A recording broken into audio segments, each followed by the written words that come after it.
We're here with the new Sorceress plane from Banana Hobby, and if you saw my unboxing video, you know that the tail got a little bit damaged in shipping. I talked to Banana Hobby and they're sending me a new body for it.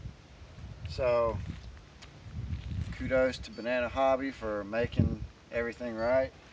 There's a couple of things I don't like about this from the get-go. Never have flown it yet. The canopy is a very loose setup. I mean, that was supposed to be latched and I lifted it up that easily. So before you fly it, make sure this little clasp that's supposed to hold it down is glued down better than what it came from the factory. Another thing I'll show you guys, a thing I do like about it, is look at all the space under the canopy.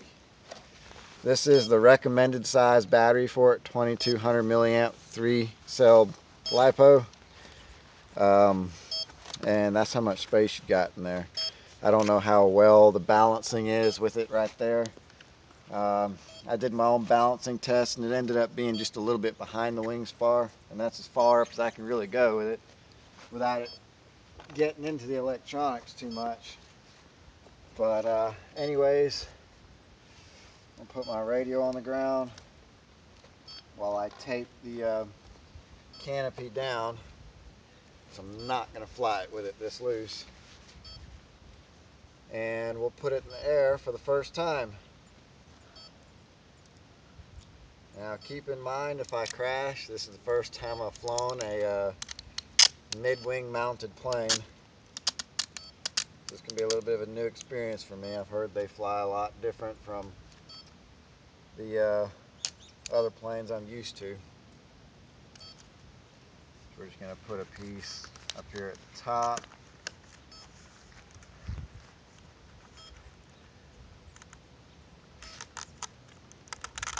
Hoping the sun will stay up just a little bit longer.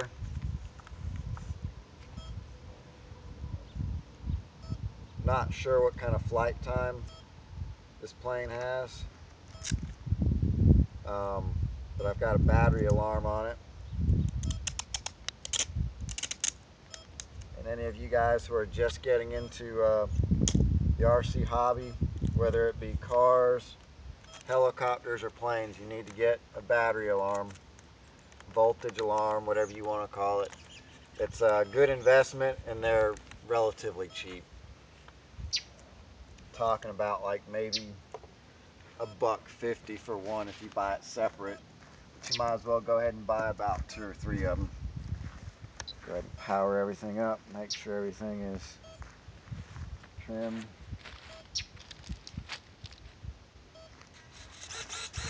Took a little while for that receiver to connect.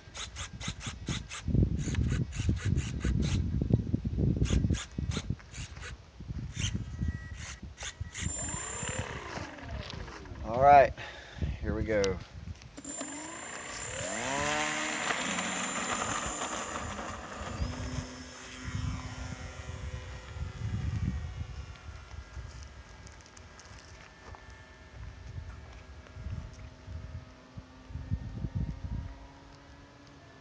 Flies kind of smooth. You have to do some trimming. It kind of floats in the air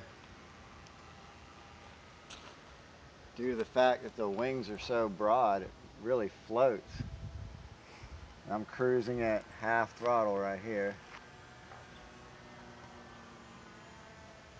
I have the remote turned down to low rates. I'm going to try to do a slow flyby. Handles very well. Flying at maybe quarter throttle here. Just using rudder and aileron right now.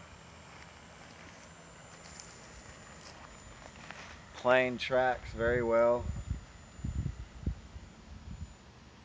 The way it flies kind of reminds me of a crop duster.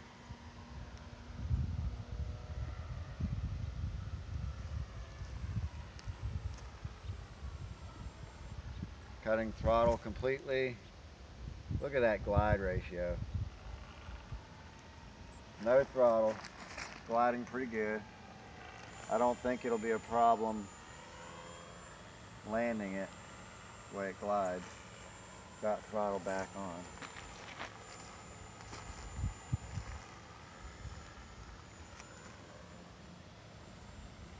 Trying not to fly too far out with it so that way the camera can stay in the shot if my head's not too much in the way.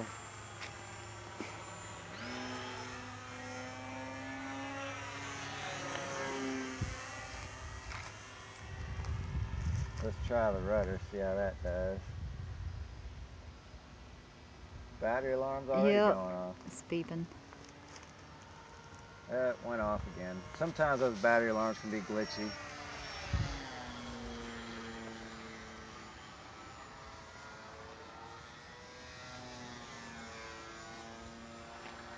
And I'll remind you guys, this is on low rates. This is only 55% of what the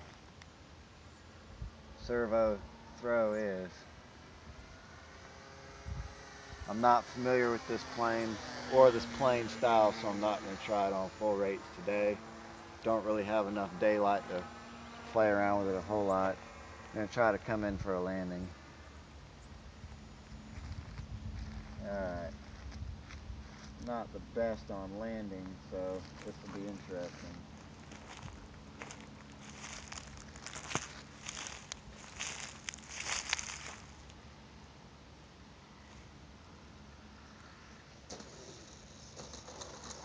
Perfect.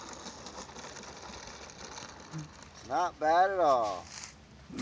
Alright, this is the sorceress from Banana Hobby. Let's see if I can find out who makes it. Looks like Sky Fly Hobby is the one who makes it, I guess. Very smooth, I liked it. It's a lot different from the gliders I'm used to. It's got a pretty good glide ratio. I thought it would be a little bit difficult being the wings are shorter, but the broadness makes up for it, I guess. Flies very smooth. Thank you for watching.